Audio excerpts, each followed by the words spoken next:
Hello po mga kabayan, mga tambay, si Kamanong po, nagbabalik po muli para po magkomento po sa inyo dito po sa Tambayan Makabayan. Magandang umaga po, tanghali, hapon, gabi, madaling araw po sa ating lahat. Sana po nasa maayos at mapayapa po tayong kalagayan. Komentuhan po natin mga tambay, ito po, nag-update po si Veronica Kitty Duterte po sa kalagayan po ng kanyang ama, ang ating dating Pangulong Duterte sa The Hague sa ICC sa Netherlands.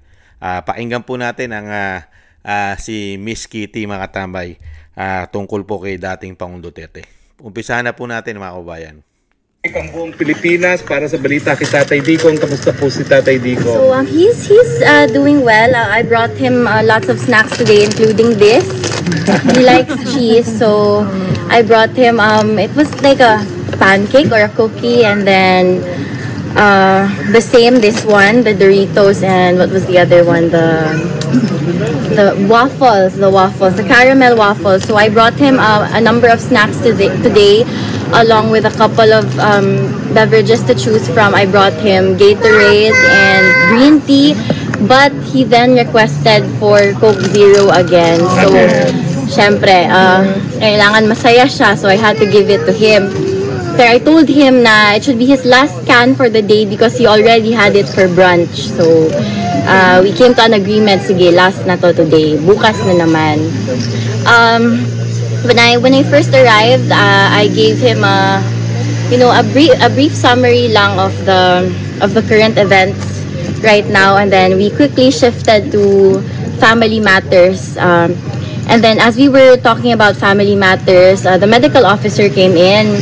She was just asking a few questions about my father's hobbies in the past, and I mentioned golf, tennis, firing, riding motorcycles, and then she asked about his favorite music because as we all know, music helps stimulate the mind, and inside it gets lonely, it gets distressing, especially when you're alone. So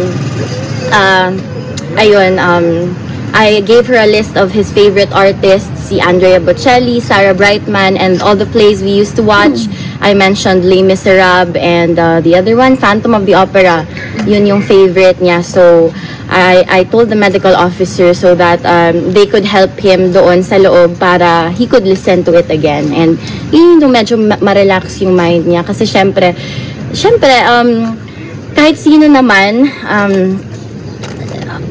na nandun sa loob, siguro anuhan talaga ng emotional, mental, physical distress. So ayun, for sure the music will help with his feelings of Sa current affairs po, meron siyang mga reaction sa mga nabalita. Ang pinag-usapan ko naman yung anomaly sa flood control budget, and then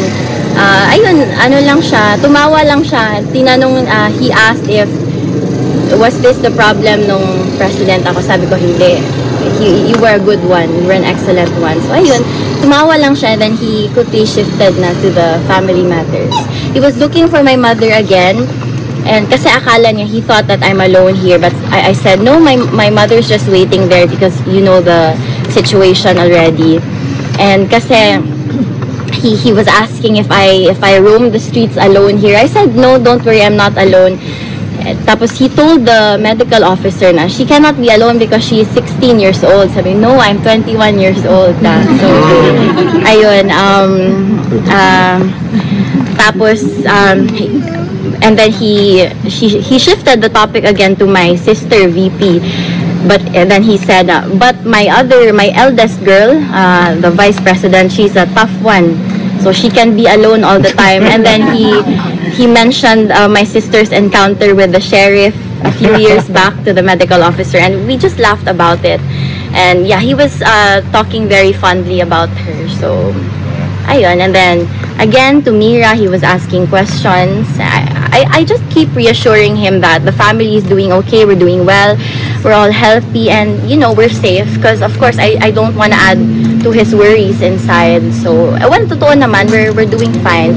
We're not in the best situation given of all of the events that happened, but we're okay. And as long as we're okay, ang sabi niya, as long as the family is okay, he's okay. So Okay, dahil Ngayon request kasi, naman niya. Oo. di na ako nakapaghilamos. Kaya I was feeling under the weather when I woke up. So, I woke up exactly 30 minutes before the visit. 1:30 yung visit. I woke up 1.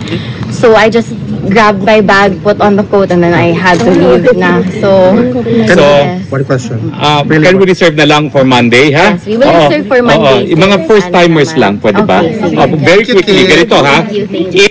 Yan If po you mga are sleeping tambay. in a position like this, you are wrecking. Yan po ang ating pong update kay Ma'am Kitty po sa kanya pong ama na si dating Pangulong Duterte po. Nakakalungkot man po, di po ba? Dahil po talagang may stress po kahit sino naman po ang nasa kalagayan po ni dating Pangulong Duterte na malayo sa kanyang pamilya. At talagang napakalayo po ang pinagtapunan po sa kanya ng administrasyon po ngayon.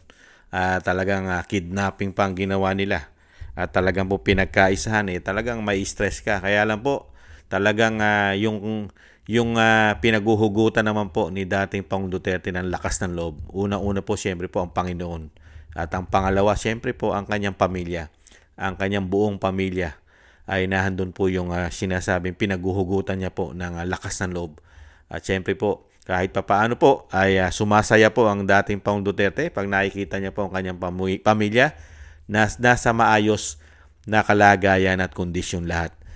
Sana po malagpasan po ni dating Pangulong Duterte. Malagpasan niya po sana lahat ang pinagdadaanan niya po ngayon na pahirap na ginawa ng administrasyon po natin ngayon. Grabe po. Grabe pong pamumulitika ang ginawa po sa kanya at sa kanyang pamilya. Sana po malagpasan po niya. Siyempre po tayo po bilang sumusuporta po sa tama at hindi po tayo sumusuporta sa mali ay isama po natin. Yan lang po ang tanging may tutulong po natin sa pamilya Duterte. Ang panalangin at dasal po na maingatan po at siyempre po madugtungan pa po ang kalakasan at buhay ng dating Pangulong Duterte at makauwi po sa ating bansa. Isama po natin sa dasal at panalangin. Yan po ang ating pong napakalaking maitutulong po sa dating Pangulong Duterte. Yan po mga tambay.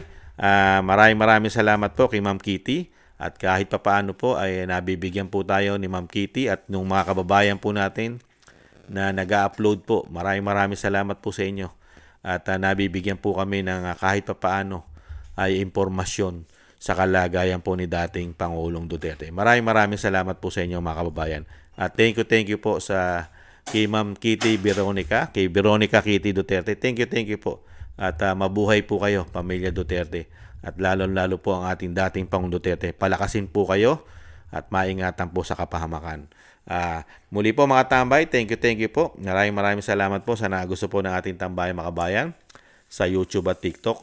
At ganoon din po sa mga subscribers po natin. Maraming salamat po sa mga subscribers po natin.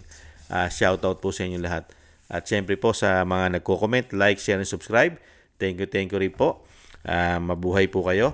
At thank you rin po sa mga nagbibigay po ng tulong at biyaya. Shoutout po sa inyo lahat. Shoutout po Kingston 123 na Hong Kong. Eric Hershaw ng Canada. Jake Yahoo 4531 ng Maisog, California, USA. Gina Ray Solidides ng Berlin, Germany. Julieta Silona na Sydney, Australia. Baby Roman, Ate Isa ng Cagayan. Si Jem Aris na United Arab Emirates. Si Jobilin Watanabe ng Japan. Ako si Pilam, Ani Jo, Chedorico Erguisa Jr., si Arpel Villacorta, Wills Bubbles 5697, Rosalina Arcade, Team 888, Michelle Yamaguchi Vlog, Norma Garcia at si Gay at Shena, si Ma'am LB at Sir Manny ng North Miami, Florida, USA. Thank you po sa inyo mga kabayan. Shoutout po sa inyo lahat. Mabuhay po kayo at ingat-ingat po, lalo-lalo po sa inyong mga paggawa. At syempre po mga kabayan, yung sinasabi ko nga po, lagi pong nakikiusap at siyempre po humihingi po ng dasal at panalangin na isama po natin ang Pamilya Duterte, ang dating Pangulong Duterte, siyempre po ang Vice President, na madugtungan pa po ang buhay at kalakasan ng ating dating Pangulo at siyempre po makabalik pa po sa lalong mabilis sa ating bansa. Maraming salamat po mga kabayan. Sa muli po, paalam, ingat-ingat po. Bye-bye!